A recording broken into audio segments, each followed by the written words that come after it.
I'm wrong. So I ended up making a few phone calls to abuelas. Hey, so you are absolutely on the right track. I do a lot of genealogy research, and that's what my TikTok is about. So I wanted to just point out some resources to you. Maybe they'll help you. You mentioned that you descended from multiple Mexican states and that you started talking to family members, which is very good. So ask your great grandparents or your grandparents the names of their parents and their grandparents, maybe even their great grandparents if they know those. Write all that stuff down. It's very valuable to get those names. And then, obviously, like the cities, the locations, stuff like that. And other than that, you're going to want to get on like Ancestry.com, like the genealogy site. You don't have to take the DNA test, and FamilySearch.org. So I'll show you what that looks like, but you can start tracing your roots. And if you have family members like that do know of like specific indigenous roots, really listen to that and get as much information and write all that down, because that's stuff that can be lost tomorrow. So this is my tree on Ancestry.com. I have 1,500 people here. And you can search on here and find birth records, like Mexican records. They're all microfilmed online. A bunch of them are. This is like my great-grandfather, who was born in 1923, and his birth record's on here. And I can actually go through here and read it and then get his parents' name, his grandparents' names.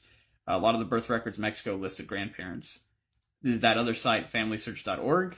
It's free to create an account. See, Ancestry will charge you subscription, but it's like $25 a month or some shit. If you get a special on it, right? This is for free. So you just go up to search records and then fill this out. Like, for example, put your great-grandparent's name in here, along with like the country and the state in Mexico.